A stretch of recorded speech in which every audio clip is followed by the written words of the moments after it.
So when we think of gaming, we don't think of the iPhone 13 mini, but honestly, this little thing packs a punch with the A15 processor. So let's go ahead and find out if we can game successfully with the iPhone 13 mini.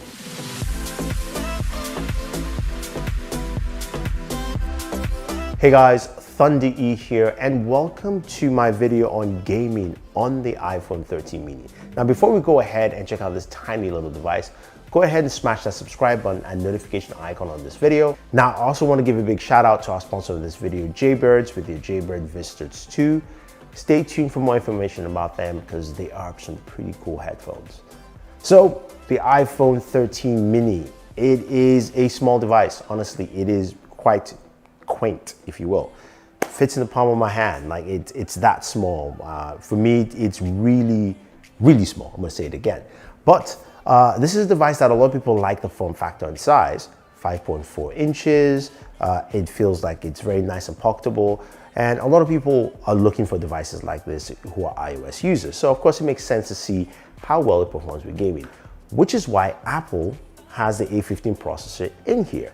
And that makes a lot of sense. You want to give kind of the same functionality across the board for a lot of people. This also comes with 4 gigs of RAM and about a 2400 milliamp battery. The right numbers on screen for you to check out. So let's just jump into our very first game. And of course, you guys know it's gonna be Call of Duty Mobile. I know some of you are gonna start complaining, but honestly, Call of Duty Mobile is a good way to start as a benchmark. And I use Game Bench here to actually test this out. If you wanna use them, I have a link for you guys in the description of this video. So Call of Duty runs well. It does. It runs at 60 frames per second. We had the game running on its highest setting and it looked good, it played well, but honestly, it felt really smooth. I mean, just in general, so which is nice. Now, there's no ProMotion display on the Mini, but performance was pretty nice. So I also went ahead and checked out a game on Apple Arcade, which is, of course, 2K21.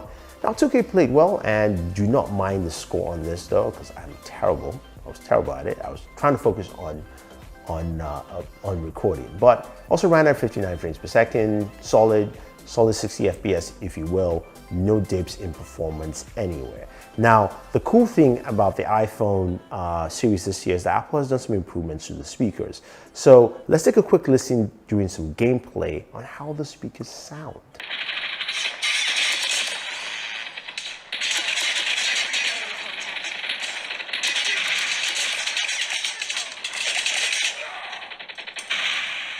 On the iPhone 13 mini, they do a good job, but they're not as good, I would say, as the other iPhone 13 devices, which is why I would recommend you use True Wireless Buds for your gaming experience. And speaking of True Wireless Buds, our sponsor in this video is Jaybird, and I have the Jaybird Vista 2, which I have been using for a while, so it's not something that I don't use, and I can fully recommend them because the 6mm drivers on them do a really good job for that gaming experience. You get the sound really well.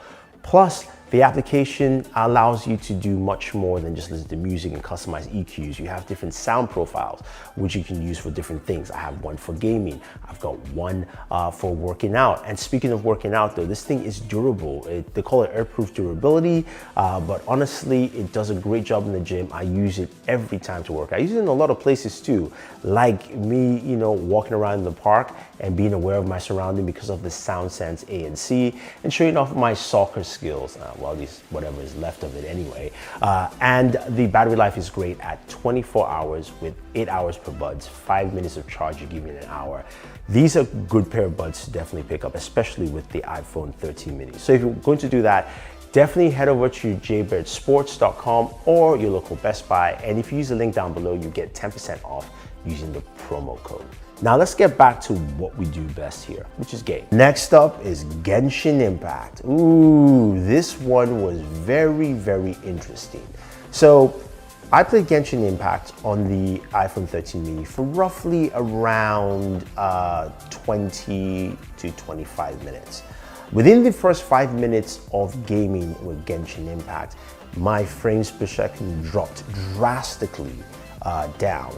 And by the time I played for an additional 15 minutes, I had my frames drop down to about 36 frames per second, which is unheard of. Now, I'm playing the game at max settings, 60 FPS on the iPhone 13 mini. So I'll say this again, I know a lot of the games are not optimized yet for the A15, so that is one thing to take note, but I was expecting similar results to what I had on the Pro Max, which was a drop down to about 41 to 42 frames per second, not all the way down to the mid 30s. Now, this also could be attributed to the fact that the iPhone 13 mini only has 4 GPU cores as opposed to more on the Pro and Pro Max. So the regular GPU cores definitely showcase here for a game like Genshin Impact, which is very graphically intensive. One thing I did notice is that my screen felt really hot. Now, this was not the case with the iPhone 13 Pro Max, which has a bigger surface area. So I'm thinking because of the smaller screen size, you're gonna feel more heat on the screen. Now, in terms of temperatures, we got temperatures of about 111 degrees Fahrenheit, about 43 to 44 degrees Celsius, similar again to the Pro Max. So we're having the same kind of temperatures, which means internals are the same, cooling is practically the same for both devices, I feel, across the iPhone 13 lineup, so that's there. Now, we're gonna end up with our last game, which would be PUBG Mobile. Now, PUBG Mobile is a game that some people say, hey, play in Battle Royale and play for long periods of time. Also, you can play on 90 frames per second. I know you can do that, but the average gamer is gonna pick it up, install, and play.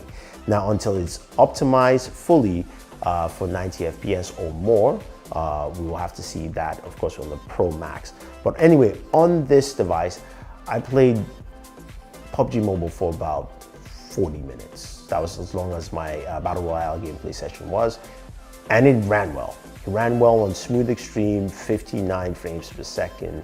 There was no dip whatsoever. So it performed as it should, very, very well. And I was quite impressed with that, especially for kind of the longer gameplay period, running into people left and right, trying to get killed, and also eventually winning. Yes, I won my chicken dinner. It's been a while since I've done that on PUBG, honestly. So yeah, that was actually pretty cool. But that means that this performed well enough for me to go ahead and do that quite well. Now, the other thing, of course, some of you would ask me is, what about game streaming services? So I went ahead and tried out Xbox Game Pass. Games ran at 60 FPS, that wasn't the issue, and it ran also very well. The one thing I will note though to you guys, and I know a few people have mentioned this before, is the screen did dim down while I was playing Xbox Game Pass, which is roughly around about an hour and a half to 2 hours of gaming. And this happened with my Pro Max as well. That kind of dropped down, the display basically just dimmed down when it was about maybe, I believe it was about 3 hours of gaming or 4, so it's a slightly different time frames, but it did dim down even though my brightness was at max resolution, max setting, so that is something that has to do with extended game periods. Now, the Mini works well. No issues with the backbone, doesn't fall out or anything, so if you're gaming with a backbone, it's absolutely fine. But besides even that though, I really love this green case on the iPhone 13 mini. It is so nice. I know you guys can see it clearly, but it's a lovely case. It's just really nice soft silicone feel to it. Honestly, if you're looking for a case, that's also a good one to pick up for your iPhone 13 mini. Look, the 4 cores, especially for a graphically intensive game, we're gonna see some dips. Now, I'm waiting for games like Genshin to be updated to run with the A15, and we'll of course run that again. But I can tell you that that's gonna show you some dip at some point. In terms of most of the other games, you're gonna be able to play them very fine. Now, temperatures will rise up, and I don't think it's gonna overheat because the iPhone tends to throttle things down from what it seems, at least from the 2 cases I've seen, where your screen dims down, trying to make sure that your system does not overheat. Battery life. Battery life was better than the Mini, but not great. So what I mean by better than the Mini was better than the iPhone 12 mini last year.